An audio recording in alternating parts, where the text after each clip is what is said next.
तहत 2 पनबिजली परियोजनाओं का निरीक्षण करने के लिए एक पाकिस्तानी प्रतिनिधिमंडल किश्तवाड़ के दौरे पर है। आज सुबह ये प्रतिनिधिमंडल किश्तवाड़ पहुंचा और कड़ी सुरक्षा के बीच ये प्रतिनिधिमंडल दरिया चिनाब में बन रहे रातले जल विद्युत परियोजनाओं का निरीक्षण भी करने पहुंचा, जिसकी तस्वीरें भी आपकी टीवी स्क्रीन पर हैं। ये पाकिस्तान का जो प्रतिनिधिमंडल है ये किश्तवाड़ के रातले प्रोजेक्ट के इलाके में निरीक्षण करने पहुंचा है, जिसकी तस्वीरें हम आपको दिखाने की कोशिश कर रहे हैं। तो कहीं ना कहीं जो पानी का जो यहाँ पर जो डील हुई है, जो भारत और पाकिस्तान के बीच जो डीलिंग है, उसको लेकर कहीं ना कहीं पाकिस्तान नज़र बनाए रखता है। ऐसे में ये पाकिस्तान का एक प्रतिनिधि मंडल जो है वो भारत पहुंचा है, जम्मू कश्मीर पहुंचा है और यहाँ पर जो है वो निरीक्षण कर रहा है। अजय शान हमारे संवाददाता किश्तवाड़ से इस वक्त हमारे साथ जुड़ गए हैं। अजय जी, बताइएगा ज़रा कहाँ कहाँ निरीक्षण हुआ है और क्या कुछ पाया है वहाँ पर? क्षेत्र देखो, ये जो प्रतिनिधिमंडल पहुंचा है इसमें पाकिस्तान का जो इंडस वाटर ट्रीटी कमीशन के जो मेंबर्स हैं वो हैं, उसके साथ ही वर्ल्ड बैंक के कुछ अधिकारी भी साथ आए हुए हैं और भारत के जो प्रतिनिधि हैं वो भी हैं। जो खबर हमारे पास आ रही है 40 के करीब टोटल ये टीम है जो सुबह यहाँ पहुंची थी और आज उन्होंने अभी रटले का दौरा किया है। आखिरी समाचार मिलने तक वो लोग अभी भी रटले प्रोजेक्ट में ही हैं। तो जैसे इंडस वाटर ट्रीटी में सभी दरियाओं का तो नहीं है, लेकिन चिनाब नदी उसमें इंक्लूडेड है।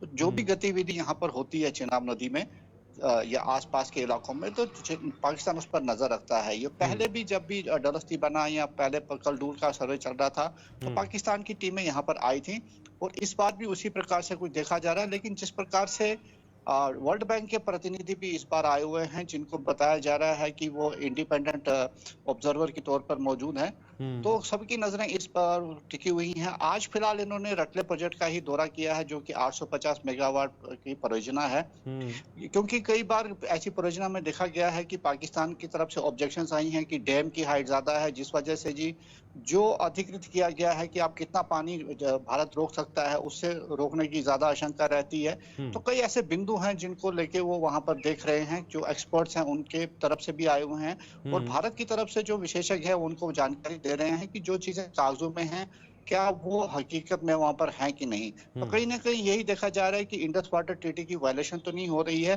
अगर हो भी रही है तो किस कदर हो रही है। क्या कुछ पाया है अजय जी अभी तक? कोई ब्रीफिंग अभी तक नहीं। क्या इस टीम ने अभी तक कुछ पाया है?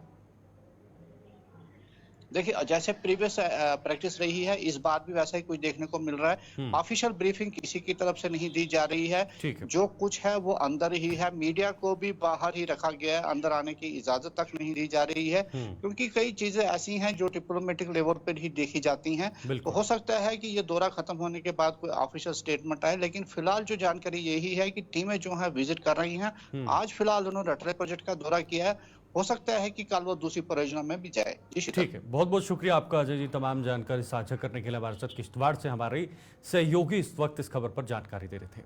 आगे बढ़ेंगे, अब जरा बड़ी खबर आपको बताएंगे। बड़ी खबर आ रही है विधानसभा चुनाव को लेकर। जम्मू कश्मीर विधानसभा चुनाव को लेकर बड़ी खबर इस वक्त। कल राज्य चुनाव आयुक्त उच्च स्तरीय बैठक जो है वो जम्मू कश्मीर के अंदर करने वाला है। तो कहीं ना कहीं चुनाव का जो संकेत है वो पूरी तरह से मिल चुका है और कल राज्य चुनाव आयुक्त उच्च स्तरीय बैठक जो है वो करने वाला है।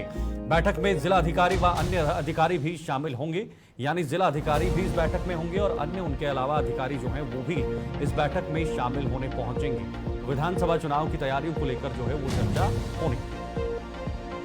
इशफाक गौहर हमारे एग्जीक्यूटिव एडिटर इस खबर पर हमारे साथ ज्वाइन हो चुके हैं।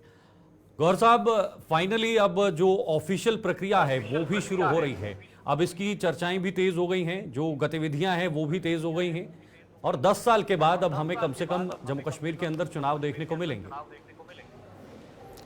बिल्कुल, जहाँ तक अभी तक जो सिचुएशन बनकर सामने आ रही है वो यही लग रहा है कि बहुत जल्द जम्मू कश्मीर के अंदर विधानसभा के चुनाव हो सकते हैं। और इस सिलसिले में जिस तरीके से सबसे पहले इलेक्शन कमीशन ने पिछले दिनों एक नोटिफिकेशन जारी किया जिसमें उन्होंने कहा कि रिवीजन ऑफ वोटर लिस्ट होगा और उसके लिए बाज़ाब्ता कट आउट डेट्स भी दिए गए। और उसके फ़ौरन बाद हमने देखा कि जम्मू कश्मीर के अंदर भी इस सिलसिले में काफ़ी ज़्यादा गहमा गहमी जो है वो बढ़ रही है, पॉलिटिकल पार्टीज गियर अप हो रही है। लेकिन इस बीच सबकी नज़रें जहाँ कमीशन पर दिल्ली के अंदर है, वहीं पर जम्मू कश्मीर के स्टेट इलेक्शन ऑफिस भी काफ़ी ज़्यादा गियर अप हो गया। और हमारी जो खबर है, जो हमारे सूत्र इलेक्शन कमीशन के अंदर, उनका मानना है कि कल महत्वपूर्ण एक बैठक होनी है जिसमें तमाम डिप्टी कमिश्नर्स और एसएसपीज को ऑनलाइन और ऑफलाइन बुलाया गया है, और ताकि एक चर्चा हो सके कि विधानसभा के चुनाव जब पास में होंगे, सितंबर अक्टूबर तक होने हैं, तो किस तरीके की तैयारियां हो चुकी हैं, क्या कुछ और करने की ज़रूरत है, और फिर ये जो रिवीजन ऑफ वोटर लिस्ट है इसमें किस तरीके से और आगे बढ़ना है, बीएलओज की तैनाती और दीगर चीज़ें जो वो फाइनल की जाएगी। तो ये एक मैराथन शुरू हो गया है जम्मू कश्मीर के अंदर, लेकिन अभी भी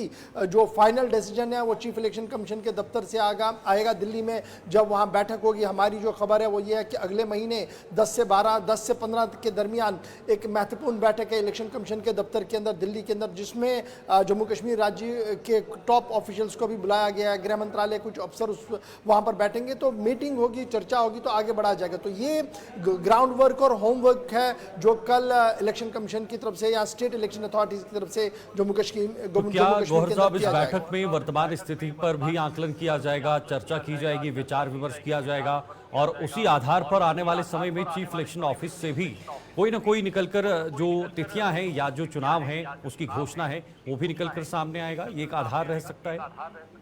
देखिए, बिल्कुल ये एक, जब ये मीटिंग का सिलसिला चलता है तो इसका ब्रीफ कहीं ना कहीं जरूर जाता है इलेक्शन कमीशन को भी, होम मिनिस्ट्री को भी ब्रीफ जाता है। और जिस तरीके से लोकसभा के इलेक्शंस के अंदर कामयाबी के साथ इलेक्शन यहाँ पर संपन्न हुए हैं और बिना किसी वायलेंस के ये पूरे इलेक्शन संपन्न हुए, और फिर एक मैसिव पार्टिसिपेशन इसके अंदर हुई है, वो एक बेस बन सकती है। उसमें और बेहतर क्या कुछ किया जा सकता है, किस तरीके से जो शिकायतें कुछ वोटर्स की थी उनको कैसे हम कंपाइल करके ख़त्म कर सकते हैं, वो वहाँ पर चर्चा होगी। और हर डिस्ट्रिक्ट के अंदर और नया क्या कुछ करने की जरूरत है, वो एक बेस बनेगी। और वो सारा रिपोर्ट जब इलेक्शन कमीशन को भी जाएगा तो वहां पर एक ब्रॉडर बेस बनेगा कि कितने फेजेस में किस तरीके से चुनाव करवाना है। लेकिन हमारे जो सूत्र है वो लगभग ये मन बन रहा है कि 5 फेजेस के अंदर अंदर जम्मू कश्मीर के पूरे चुनाव, 90 सीटों के चुनाव जो है वो हो सकते हैं। बिल्कुल गौहर साहब, डिलिमिटेशन भी इस बार हुई है। जम्मू कश्मीर के अंदर काफ़ी सीटें बढ़ाई गई हैं। जम्मू की बात करें 6 सीटें बढ़ाई गई हैं, कश्मीर में भी कुछ सीटों को जो है वो बढ़ाया गया है।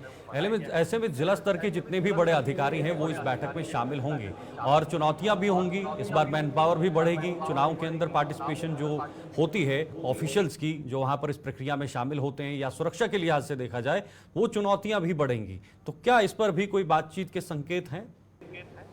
देखिए, बिल्कुल अगर आप जम्मू और कश्मीर वाले प्रोविंस को देखेंगे तो अलग अलग चुनौतियां हैं दोनों तरफ से।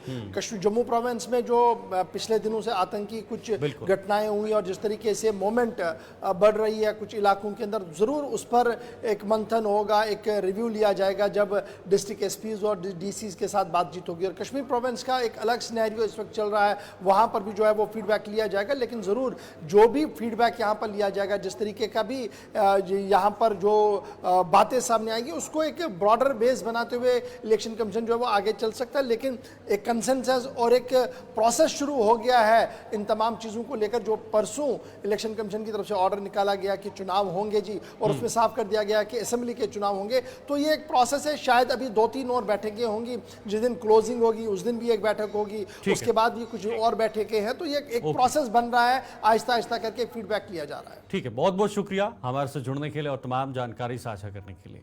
आगे बढ़ेंगे। श्री अमरनाथ यात्रा पर आने वाले श्रद्धालुओं की सुविधा के लिए सरकार द्वारा हर तरह की व्यवस्था की जा रही है। सरकार द्वारा यात्रियों की सुविधा के लिए टिकरी उधमपुर से नाचरी तक नेशनल हाईवे पर शौचालय की व्यवस्था भी की गई है। तो अब वो मंजर आ चुका है जब जम्मू कश्मीर के अंदर अमरनाथ यात्रा शुरू होगी, श्री अमरनाथ यात्रा शुरू होगी। मां वैष्णो देवी के लिए भी लोग जो हैं वो काफ़ी मात्रा में यहाँ पर आते हैं। लेकिन अब अमरनाथ यात्रा की जो शुरुआत है वो भी कुछ दिन के बाद होने वाली है। हमारे साथ किशोर शर्मा इस वक्त इस पर ज़्यादा जानकारी देंगे, उनसे भी जानने की कोशिश करेंगे कि नेशनल हाईवे पर किस तरह की सुविधाएं श्रद्धालुओं को जो है वो मिलने वाली है। किशोर, अमरनाथ यात्रा की तैयारियां तेज हो गई हैं, तो किस तरह की व्यवस्थाएं रखी गई हैं सरकार की तरफ से? ने आज देखा कि NH 44 की मैं बात करूं तो जब भी श्री अमरनाथ यात्रा शुरू होती थी तो तब हमने ये देखा था कि जो भक्तजन श्री अमरनाथ यात्रा के लिए जाते थे उनको टिकरी या उधमपुर के कुछ मुकाम पे रोका जाता था, तो उनको शौचालय की काफी दिक्कतों का सामना करना पड़ता था। इस बार काफी बदलाव जो है वो देखने को मिले। हमने ये देखा टिकरी से लेकर नासिर तक की मैं बात करूं तो हर जगह पे 4 चौराहे पर आपको इसी तरह के जो है वो अलग अलग शौचालय जो है वो देखने को मिलेंगे। और दूसरी तरफ हम आपको ये भी बताते चलें कि टिकरी से लेकर नाशिदा की मैं बात करूं, जितने भी जो लंगरों की सेवाएं यहाँ पे देते हैं, वो भी जो लोग हैं उनका जो आना है वो शुरू हो गया है। जो लगभग जो तैयारियां हैं वो पूरी तरह से मुकम्मल कर ली गई हैं। लेकिन इस बार काफी जो तैयारियां हैं, काफी अहम फैसले इस बार जो लिए गए हैं कि हाईवे पर जो भी कोई यात्री के साथ साथ जो भक्तजन श्री अमरनाथ यात्रा के लिए जाएगा, उनके लिए खास जो है वो शौचालय इस बार जो है शीतल बनाए गए हैं। ठीक है, स्वास्थ्य सुविधाएं किस तरह की रखी गई हैं, क्योंकि ये भी एक बहुत बड़ी चुनौती रहती है। देखिए, अभी तक मैं बात करूं जिससे ये बताया जा रहा है कि 15 के करीब जो बाहरी राज्यों से यहाँ पे जो लंगराओं की सेवाएं इस इलाके के अंदर देते हैं, तो हर लंगर में जो आपको वहाँ पे मेडिकल की जो टीमें हैं वो वहाँ पे बैठेंगी। जैसे ही कोई जो भक्तजन जो है वो श्री अमरनाथ यात्रा के लिए जाएगा, वहाँ पे वो विश्राम करेगा, उसकी प्रॉपर से वहाँ पे जांच की जाएगी। बीपी के साथ साथ जो भी दवाइयां वहाँ पे उस अपने लंगरों के अंदर मिलेंगी। और साथ में ये भी देखा कि जो विभाग की तरफ से अलग अलग जगहों पे जो है वो अलग अलग टीमें बिठाई गई हैं और अलग अलग जो एम्बुलेंस आपको हाईवे पर देखने को मिलेगी। किसी प्रकार की अगर दिक्कत होती है तो वहां पे जो है वो जिला प्रशासन की तरफ से तैयारियां की गई हैं। और दूसरी तरफ हमने ये भी देखा कि जैसे कि जम्मू कश्मीर राष्ट्रीय राजमार्ग शीतल बंद होता था तो यात्रियों को काफी दिक्कतों का सामना करना पड़ता था। तो इस बार जो है वो 5 से 6 हजार की जो भक्तजन श्रद्धालु जो इस इलाके के अंदर उधमपुर जिला के अंदर जो है वो जी, कुल मिलाकर जो बुनियादी सुविधाएं हैं उसका पूरा ख्याल प्रशासन की तरफ से रखा गया है और आने वाले समय में श्रद्धालुओं के लिए ये कहीं ना कहीं खास हो सकता है। आगे बढ़ेंगे। पिछले कई वर्षों से जम्मू कश्मीर जल शक्ति विभाग के डेलीवेजर नियमित करने सहित अन्य मांगों को लेकर प्रदर्शन कर रहे हैं। आज भी इन डेलीवेजरों ने चीफ इंजीनियर के कार्यालय में प्रदर्शन किया और अपनी मांगों को लेकर नारेबाजी कर प्रदर्शन कर रहे हैं। डेलीवेजरों का आरोप था कि पिछले कई 30 वर्षों से डेलीवेजर न्याय के लिए संघर्ष कर रहे हैं, लेकिन सरकार उनकी कोई सुनवाई नहीं कर रही है। उन्होंने धमकी दी है कि अगर सरकार जल्द उनकी मांगों को पूरा नहीं किया तो आने वाले कुछ दिनों में डेलीवेजर उग्र प्रदर्शन करने पर मजबूर हो जाएंगे।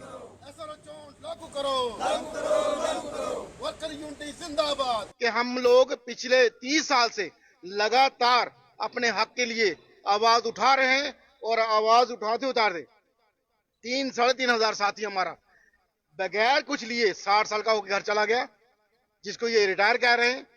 300-350 साथी सुसाइड कर गया और ना जाने कई साथी जो बीमारी लग के अपना प्रॉपर ट्रीटमेंट ना करा सके वो इस दुनिया को छोड़ के चला गए, लेकिन इनको कोई भी असर नहीं पड़ता। आने वाले 10-12 दिनों में हम बड़ा प्रोग्राम करेंगे, उसकी घोषणा 2-4 दिनों में हो जाएगी डेट।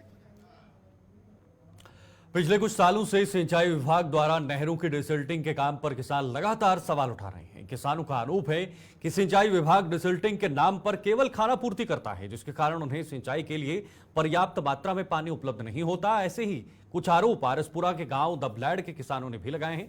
नहरों की साफ सफाई को लेकर क्या कहना है इन लोगों का, देखिए एक खास रिपोर्ट।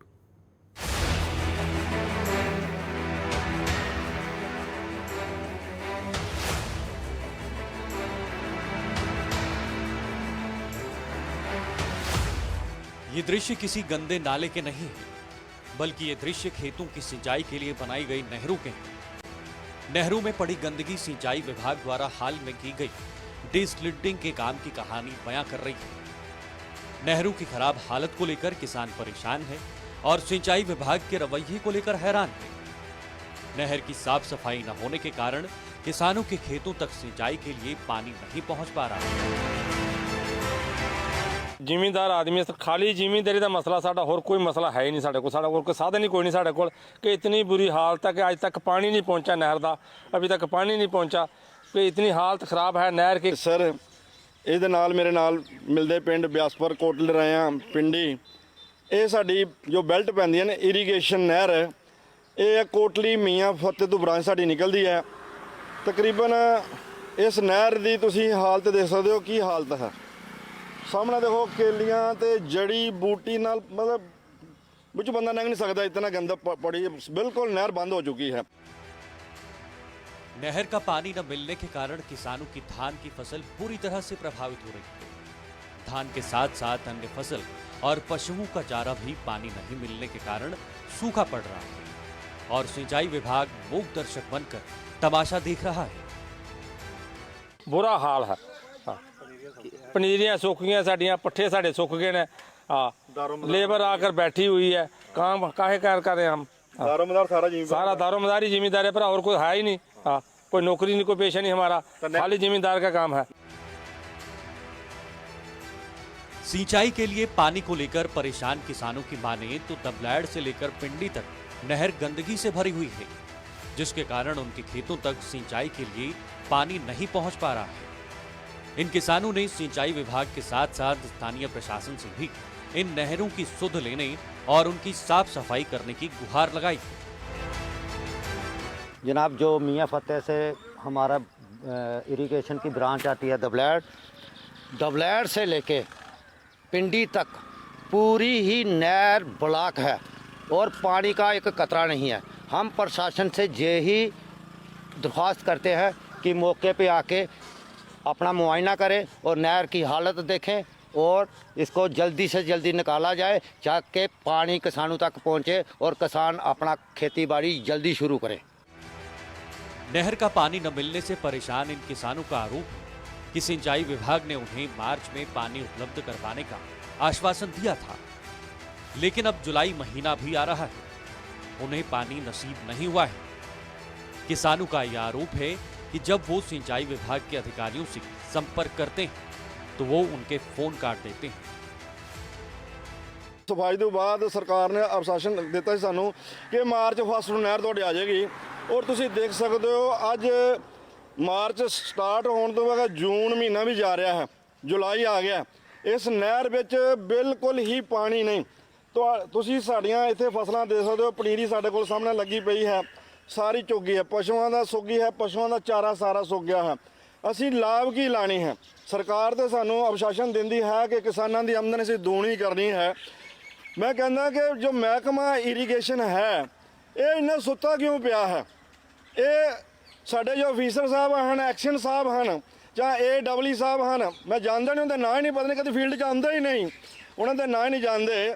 AE ਸਾਹਿਬ ਨੂੰ ਵੀ ਅਸੀਂ ਨਾਂ ਹੀ ਨਹੀਂ ਜਾਣਦੇ। ਜੇ ਸੰਪਰਕ ਕਰੀ ਸਾਨੂੰ ਜਵਾਬ ਦਿੰਦੇ ਕੌਣ ਬੋਲ ਰਹੇ ਹੋ, ਅਸੀਂ ਕਹਿ ਦਿੰਦੇ ਕਿਸਾਨ ਬੋਲ ਰਹੇ ਹਾਂ ਮਹਾਰਾਜ, ਸਾਨੂੰ ਪਾਣੀ ਦੀ ਪ੍ਰੋਬਲਮ ਹੈ, ਸਮੱਸਿਆ ਹੈ, ਤਾਂ ਫੋਨ ਕੱਟ ਦਿੰਦੇ ਹਨ। खेती में लगातार घाटे के चलते पहले ही किसानों का खेती से मोह भंग हो रहा है। अगर सिंचाई विभाग ने किसानों की समस्या को गंभीरता से नहीं लिया तो आने वाले समय में न तो खेती रहेगी और न ही किसान। आरसपुरा से अशोक मजाला के साथ अश्वनी चंदेल की यह खास रिपोर्ट। हाल ही में हुए लोकसभा चुनाव के परिणाम आने के बाद कांग्रेस एक अलग ही उत्साह में नजर आ रही है। कांग्रेस ने 2019 के मुकाबले 2024 लोकसभा चुनाव में बेहतर प्रदर्शन किया है, जिससे कांग्रेस को आने वाले विधानसभा चुनाव में और बेहतर करने की उम्मीद जगी है। वहीं जम्मू कश्मीर में भी विधानसभा चुनाव की अटकलें तेज हो गई हैं। ऐसे में आगामी 27 जून को कांग्रेस का हाईकमान बैठक कर चुनाव की रणनीति बनाने जुट जाएगा, जिसको लेकर कांग्रेस की प्रदेश प्रवक्ता नम्रता शर्मा ने जानकारी साझा की है। अभी लोकसभा के चुनाव हुए हैं, जो हमारी इसमें किस तरह से हमारी भागीदारी रही, हमारा आंकलन करने का समय है कि हमारी कहाँ कमज़ोरी रही, हमें कहाँ और मजबूती से काम करना है और लोगों ने जिन्होंने विश्वास दिलाया उनका विश्वास किस तरह से कायम रखना है, क्योंकि हमने एक बहुत बड़ा वोट शेयर लिया है। कम से कम भी अगर भारतीय जनता पार्टी ने 12 लाख वोट शेयर है तो हमारा भी 10 लाख के ऊपर वोट शेयर रहा इस चुनाव में। तो जिन लोगों ने हम पे विश्वास दिखाया, जो हमारे साथ खड़े रहे और जो मानते हैं कि कांग्रेस इकलौती ऐसी जमात है कि लोगों के मुद्दों को आगे लेके आती है, उनके लोगों के साथ और शक्ति के साथ इन आगामी विधानसभा चुनावों में किस तरह से डील किया जाए और अपनी एक चर्चा होगी, उसमें शीर्ष नेतृत्व बैठेंगे, चाहे खड़गे साहब हों, राहुल जी हों, वेणुगोपाल जी हों, तमाम लोग बैठेंगे और एक मंथन किया जाएगा कि किस तरह से हमें विधानसभा चुनावों को लड़ना है और किस तरह से ये मुमकिन हो सके कि हम अपनी सरकार यहाँ बनाएं। ये बात कही थी कि हम हरियाणा में 50,000 भर्तियां करेंगे।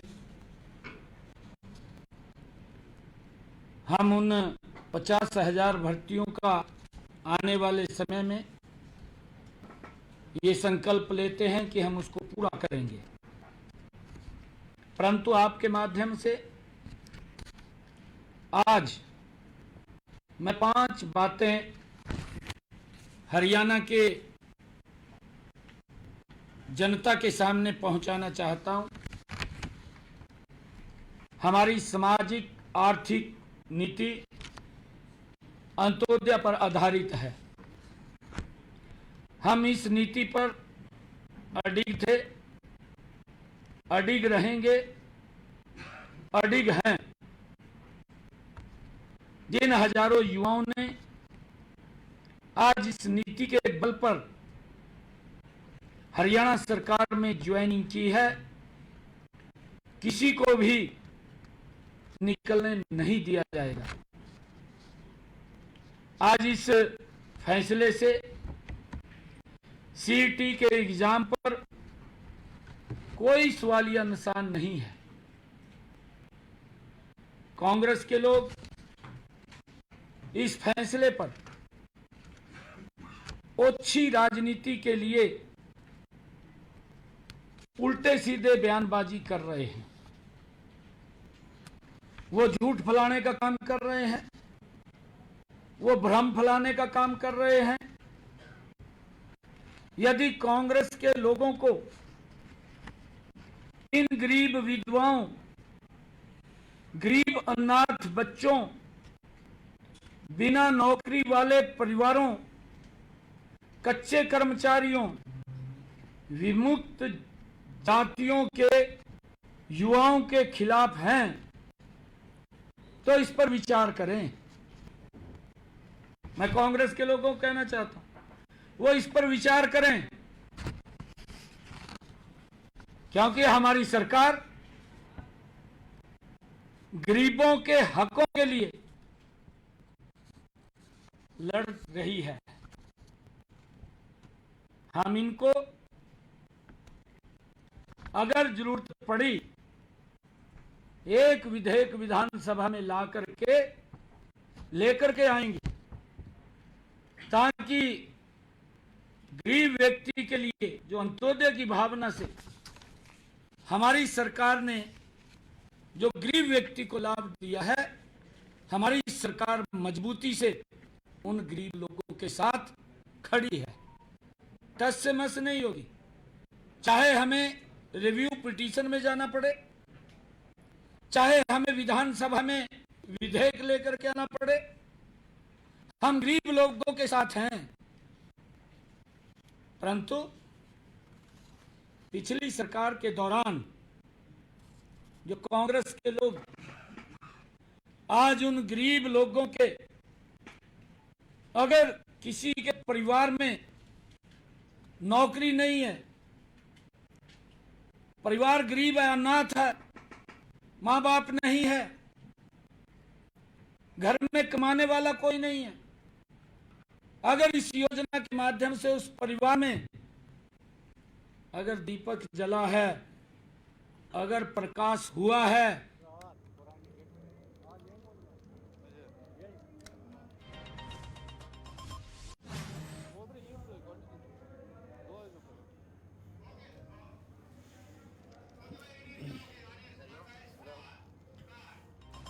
आरसपुरा साउथ जम्मू विधानसभा क्षेत्र के गांव और कैंप में श्री बाबा भैरवनाथ जी के देव स्थान पर वार्षिक भंडारा का आयोजन किया गया है, जिसमें बीजेपी के प्रदेश उपाध्यक्ष व पूर्व मंत्री श्यामलाल चौधरी भी शामिल हुए। इस दौरान पूर्व मंत्री ने बाबा भैरवनाथ जी के देवस्थान पर माथा टेककर उनका आशीर्वाद प्राप्त किया। इस दौरान म्युनिसिपल कमेटी आरसपुरा के पूर्व प्रधान सतपाल पप्पी, बीजेपी के वरिष्ठ नेता गुरदयाल सिंह सहित अन्य बीजेपी के नेता भी मौजूद थे। बड़े हर्ष और उल्लास का दिवस है। हर वर्ष की भांति जहाँ पे श्री बटुक भैरवनाथ जी का जो स्थान है, कम से कम ये 1998 का जो यहाँ पे जो बाबा जी का चलिए न्यूज ब्रीफ में अभी के लिए फिलहाल इतना ही। मुझे दीजिए इजाजत। नमस्कार।